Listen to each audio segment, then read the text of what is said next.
Saludo. Vamos a estudiar un concepto que es la continuidad de una función límite de una sucesión de funciones continuas que convergen uniformemente. Este concepto lo vamos a estudiar a partir de la demostración de una proposición. Esta proposición es un silogismo que se basa en dos argumentos y una conclusión. Vamos a verlos. Demuestre que si f sub n converge uniformemente a la función límite f en un intervalo i, que es un subconjunto de los reales, primer argumento, y cada una de esas funciones f sub n es continua en ese intervalo i, segundo argumento, si se dan estas dos condiciones, entonces la función límite f es continua en el intervalo i. Esta es la proposición. Para llegar a esa demostración, vamos a iniciar un estudio cuidadoso de tres conceptos necesarios para el tratamiento matemático de este problema. El primero tiene que ver sobre la convergencia uniforme. Entonces vamos a ver la convergencia uniforme a través de esta definición, y es que si tenemos una sucesión de funciones f sub n con n mayor o igual a 1, y esas funciones están definidas en un intervalo que es un subconjunto de los reales, decimos que esa sucesión converge uniformemente a f en ese intervalo, y f siendo una función límite, si y solo si para cualquier epsilon mayor a 0 existe un n que pertenece a los naturales, un n mayúscula, tal que la diferencia, el valor absoluto de la diferencia entre la función límite evaluada en un punto específico que pertenece a ese intervalo, menos cualquier función f sub n minúscula, donde n minúscula es mayor a n, ese valor absoluto de esa diferencia es menor que epsilon. Esta definición es importante toda vez que la definición de este n mayúscula depende del valor de epsilon. A valores de epsilon más pequeños será necesario una n mayúscula más grande, y recordemos que este n minúscula se define como valores naturales mayores a n mayúscula. Realmente lo que estamos diciendo es que a partir de este parámetro n mayúscula, que depende del epsilon, encontramos funciones enésima minúsculas de esa sucesión cuya diferencia, cuyo valor absoluto de la diferencia entre esa función evaluada en un punto del intervalo menos la función límite evaluada en el mismo punto es menor que epsilon. Decimos pues que f es esa función límite y que en ese caso f sub n converge uniformemente a f. Esto de una forma más formal se encuentra de una manera más formal en esta definición, y es que f sub n, la sucesión f sub n, converge uniformemente en el intervalo i a la función f si solo si para todo epsilon mayor que 0 existe un n que pertenece a los naturales, tal que para todo n minúscula mayor a ese n mayúscula, que es el parámetro que depende de epsilon, y para todos los x que pertenecen al intervalo, y este punto es clave porque esta es la diferencia entre una convergencia uniforme y una convergencia puntual. En la convergencia puntual, este parámetro n es diferente, pero viene a depender de x y de epsilon. En este caso solo de epsilon, o sea que toda la función dentro del intervalo converge. Aquí es que para todo x que pertenece a ese intervalo, el valor absoluto de la diferencia de cualquier función f enésima minúscula de x menos f de x es menor a epsilon. ¿Qué hace esto? Esto define una banda. Esta de aquí es la función f sub esta es la función f. Esta de aquí, cuando le sumo epsilon, tengo un límite superior. Cuando le resto epsilon a esa función f, tengo un límite inferior, y cualquier función f enésima minúscula se va a mover en el intervalo dentro de esa banda. Recordemos con f enésima minúscula mayor a Sn, y Sn depende de epsilon. El intervalo aquí está definido entre los puntos A y B. Esta es la definición de convergencia uniforme. Otra definición importante viene a ser la de continuidad en un punto. Entonces, si tenemos un punto x sub 0 que pertenece al dominio de la función y para fines de este ejercicio vamos a buscar un subconjunto de ese dominio llamado I, que es nuestro intervalo, el intervalo en el que estamos evaluando las funciones, y ese punto, ese x sub 0, es un punto de acumulación de ese intervalo, entonces la función es continua en ese punto de x sub 0 si y solo si al evaluar la función en ese punto está definida la función. Y si adicionalmente esa función, el límite de esa función de x, cuando x tiende al punto x sub 0, es igual a evaluar la función en x sub 0. De aquí, pues se deduce el concepto de delta epsilon en el que una distancia menor a delta entre dos puntos del dominio implica una distancia entre dos puntos de la imagen una distancia en las imágenes de esos dos puntos menor a un epsilon. Le hemos puesto epsilon sub c para no confundirlo con el epsilon de la convergencia uniforme.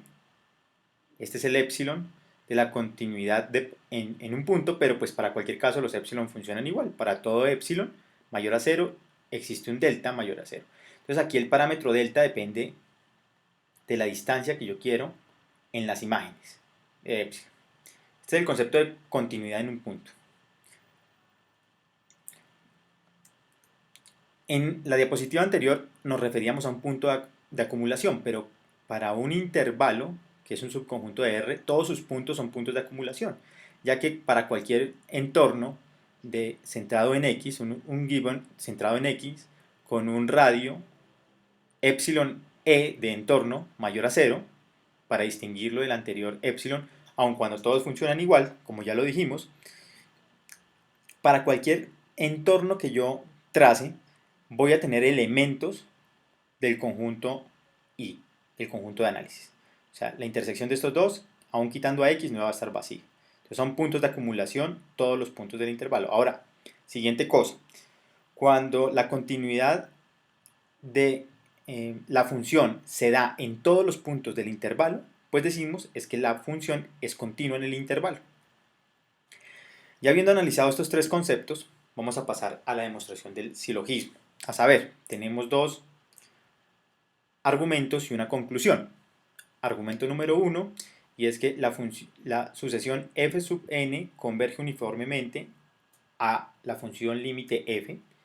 Y segundo, que todas las funciones f sub n de la sucesión f sub n son continuas. La conclusión es que entonces la función límite f es continua también. Vamos a ver. La primera definición que vimos era la definición que tenía que ver con convergencia uniforme.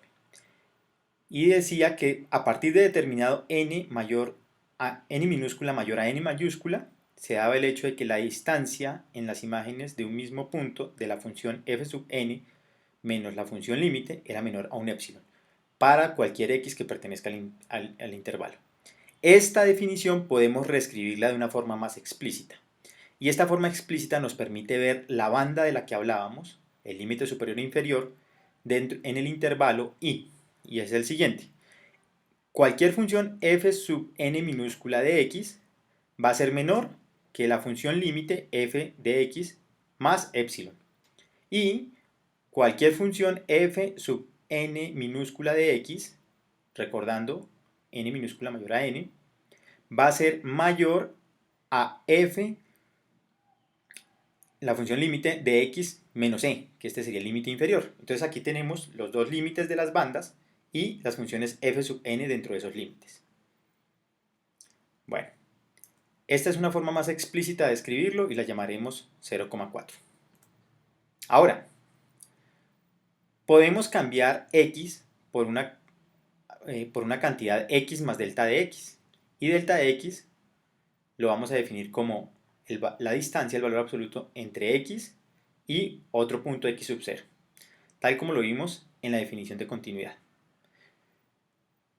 Por esa misma definición de continuidad, que es esta fórmula 0,2, podemos escribir también de manera más explícita el intervalo que se da cuando hacemos una variación del parámetro x por x más delta de x. Entonces, vamos a escribir esa misma definición 0,2, la que nos habla del criterio epsilon delta, delta epsilon, pero vamos a utilizar ya no x para el caso de f sub n, sino x más delta de x. Entonces aquí tenemos que f de n, una función f de n, evaluada en el punto x más delta de x, va a ser inferior a esa misma función f de n evaluada en el punto x más epsilon c.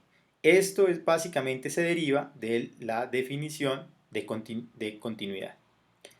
Y esto en cuanto al límite superior y esto en cuanto al límite inferior. Se parece mucho al concepto anterior. Aquí tenemos el límite inferior y superior cuando se da esta variación de x a x más delta de x y le sumamos ese épsilon, manteniendo la desigualdad. Esta es una reexpresión de ese criterio epsilon delta. Ahora, vamos a tomar la ecuación 0,4, la que vimos en la diapositiva anterior, sin embargo aquí la traemos de nuevo para recordarla, es la que exhibe el criterio de convergencia uniforme, ¿sí? Vamos a reescribirla, pero vamos a cambiar x por delta de x, por x más delta de x, y eso es simplemente una convención, aquí en la línea 6. Eso es simplemente una convención porque cambiamos x por delta de x, pero la sigue aplicando igual, le cambiamos únicamente el nombre a x, por decirlo de alguna forma. Lo interesante es que podemos reemplazar en esta línea 0,6, o más que reemplazar, integrar algunos términos de la línea 0,5, y vamos a ver cuáles. En esta desigualdad de acá, en esta primera desigualdad, podemos ver este término f sub n de x más delta de x. Y este término también lo encontramos acá. Y vemos que hay un término menor que él, que es f sub n de x menos epsilon c. Este término es menor a este y este término es este mismo. Entonces lo puedo colocar a la izquierda este término con un menor que y sigue siendo cierto. Lo hago acá. Entonces este f sub n de x menos epsilon sub c es menor a f de n evaluada en x más delta de x, que es lo que tenemos aquí, y manteniendo esa definición de la línea 6, 0,6. Al lado derecho podemos hacer lo mismo, y es que aquí tenemos nuevamente un f de n de x más delta de x. Si lo vemos, lo tenemos aquí, y hay un término mayor que es f sub n de x más epsilon sub c. Entonces aquí lo puedo colocar con un mayor que, y en efecto lo coloco acá. F de n x más epsilon sub c, que es este mismo término de acá, es mayor, como se ve aquí, que f sub n evaluado en x más delta de x. Es el que tenemos acá, y seguimos colocando lo que estaba a la derecha. Por transitividad, podemos eliminar este término y esta desigualdad se sigue dando al igual este término. Vamos a verlo en la siguiente diapositiva. Esta es la línea 7, la que acabamos de definir, y eliminamos este término de la mitad. Entonces dejamos este término f sub n de x menos epsilon c, f de n x menos epsilon c, menor que, eliminamos esta, f evaluada en x más delta de x más epsilon. Y al lado derecho igual. ¿Listo? Luego de hacer esto, vamos a dejar este f de n por conveniencia, y ya vamos a ver hacia dónde vamos a dejarlo sin que le reste este epsilon c. ¿Cómo lo hacemos? Pues a ambos lados de la desigualdad le sumamos un epsilon sub c. Si lo sumamos aquí, se elimina este epsilon sub c, queda simplemente f de n de x, y a este lado pues se suma. Tenemos el mismo término de arriba sumándole epsilon sub c. Igual suerte ocurre al lado derecho, de manera simétrica, aquí es restándolo, entonces tenemos f sub n de x más epsilon sub c, aquí le restamos y le restamos al otro lado de la desigualdad.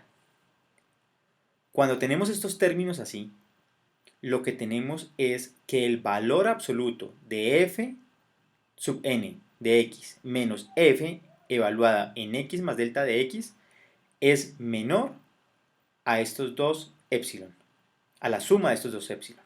Esto es el mismo paso que hicimos al principio de la demostración, pero a la inversa. Aquí vamos a pasar a una definición más concreta, menos explícita, pero que igual nos permite ver bastantes atributos interesantes. Y es que ese f sub n menos f de x más delta, es decir, la función f de n, cuando le resto la función límite evaluada en x más delta de x, el valor absoluto de esa diferencia es menor a epsilon más epsilon sub c. Esa línea 10 se convierte en esa línea 9 se puede expresar de una forma sintética en esta línea número 10. Bueno, entonces, habiendo hecho esto, podemos llegar a la siguiente conclusión. Repetimos aquí la línea 10 y sabemos por la línea 0,3 en la que expresábamos el criterio de convergencia uniforme que la función f sub n de x menos la función límite evaluada en el mismo punto es menor que epsilon. Ahora, por la línea 10, en donde tenemos es f de x más delta de x en vez de f de x, tenemos que esa diferencia del valor absoluto es menor al mismo epsilon más epsilon sub c. De estas dos líneas, de la 0,3 y de la 0,10, ¿qué podemos deducir? Podemos deducir que la diferencia entre este f de x, f siendo la función límite, y la misma función límite evaluada en x más delta de x, es epsilon sub c. ¿Por qué? Porque el valor absoluto de f de n menos x, f de n evaluada en x menos f de x, ya sabemos que es menor a epsilon. El cambio con este término de la derecha, que es el de esta línea 10, es que ya no lo estoy evaluando con f de x, sino con f de x más delta. Y eso da como consecuencia que sea menor a un término epsilon más epsilon sub c. Entonces la diferencia entre f de x y f de x más delta va a ser este epsilon sub c, como lo vemos en la línea 11. Entonces, el valor absoluto de la diferencia de la función límite menos la función límite evaluada en x más delta de x es menor a epsilon sub c. Y recordemos que delta de x es este criterio de delta de valor absoluto de x menos x sub 0. Esta misma definición a la que llegamos en la línea 11 es la misma definición de la línea 2 de continuidad. Si lo vemos acá, aquí repetimos la línea 2. Entonces, ¿qué quiere decir esto? Quiere decir que es continua esta función f, esta función límite, porque cumple el criterio. Llegamos al criterio a partir de los dos argumentos. Llegamos a la conclusión de que tiene cumple ese mismo criterio de continuidad. Y como sabemos que la convergencia es uniforme, aplica para todo f sub n sobre la función límite f, es decir, que aplica para todo el intervalo. Entonces, podemos concluir que f es continua para todo el intervalo. Y de esta forma concluimos la demostración. Muchas gracias.